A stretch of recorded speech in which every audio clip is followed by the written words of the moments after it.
Welcome to episode 41 of Insects for Fun. I shouldn't be surprised that I've been able to keep this up for so long, but I am. Anyway, summer is officially in the air for many of us around the world, and I thought what a better way to ring in the season was something crazy. So, here we are.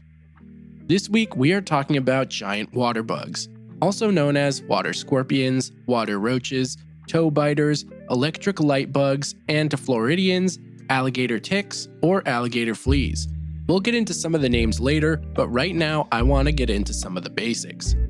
Giant water bugs are a freshwater hemipteran in the family Belostomatidae. In other words, they are indeed true bugs, as the name suggests, and include the largest true bug, period.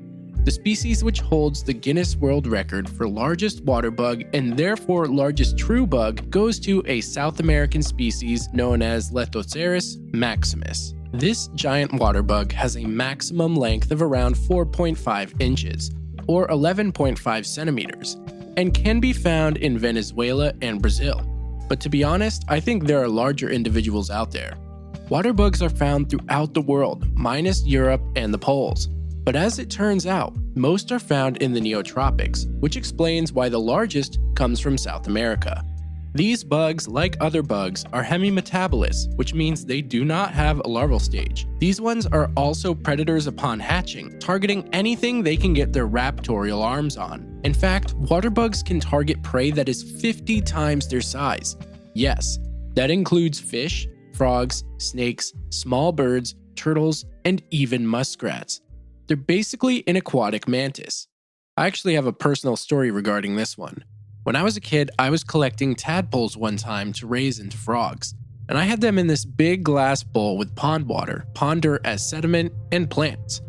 But over time, I felt like the number of tadpoles was decreasing, but I knew there's no way they would eat each other. Then one day, I saw the arms of a water scorpion come up out of the pond muck and grab a tadpole. After I saw that, I realized I had to remove it fast, or the rest of my frogs would be goners. Once I removed it, everything was fine. So if you're also collecting tadpoles, just make sure to check what you collect thoroughly, especially if you're netting stuff. How these bugs feed is by piercing prey with their stylet mouth, and then sedating them with poisonous saliva, which turns the prey's insides into goo. They really are swamp monsters, or in this case, swamp vampires.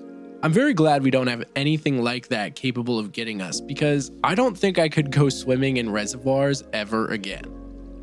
Some people have had the unfortunate experience of getting bit by these, and this is usually from stepping on one, and the bite is definitely unforgettable. I fortunately have avoided them so far, so I can only speak for others, but it seems that the pain is extreme and will cause swelling. And this is where some of the names like toe biter and alligator tick come in. These bugs also have some crazy methods for staying underwater.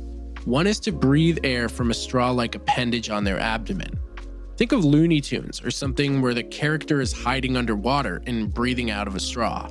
But this bug does it from its butt. Bruh. This is actually why sometimes you'll see them at an angle with the tip of their abdomen at the surface. That's not their only technique though. Giant water bugs will also store air bubbles under their wings and have that oxygen slowly diffuse into their body.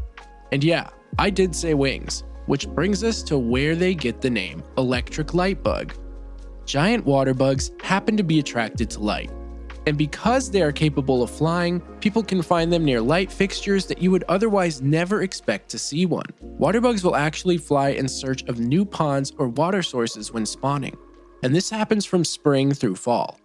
In colder wintering places, these bugs bury themselves deep into the mud to escape freezing temperatures, and they stay dormant until spring comes back again.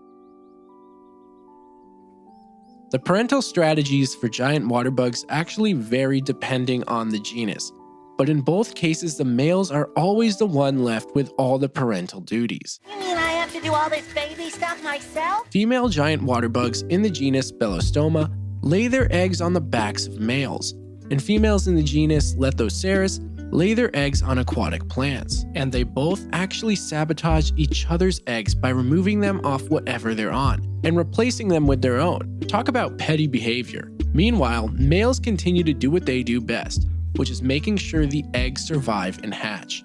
The males even go as far as to fan the eggs using their legs to make sure they get adequate oxygen and water flow.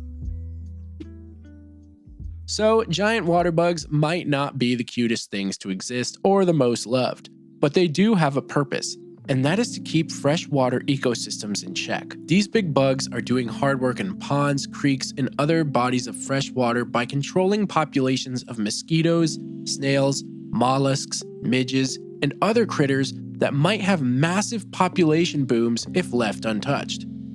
They're also a relatively commonplace food source for people in Southeast Asia, where they can be eaten raw, fried, or cooked and boiled. In Thailand, they're referred to as ma lang dana and are caught using nets and light traps. It's also apparently a lot more common to get bit or attacked by these if you're wading in rice paddies. Who would have thought? Now, this whole time I've been talking about them as if they are the apex predator, but these bugs do have predators themselves. And it's kind of ironic actually, because their predators are larger animals of their prey, like birds, bass, and bullfrogs, for example. One of their best defenses is their natural ability to camouflage and quickly hide in mud or plants, which is why we often don't see them. And if that doesn't work, their second line of defense would be to play dead. But this is mostly an out-of-water tactic. For example, if we see one and pick it up or start messing with it, then it just feigns death to get us to move on. Probably works really well if a cat finds one, for example. Wait, before you skip or shut this podcast off, please consider rating it. It would really help the show a lot.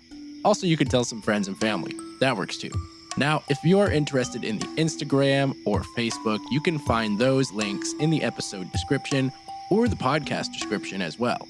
Now, if you'd like to send me a listener request, you can do so through the Instagram or through the email address, which is insectsfordummies@gmail.com.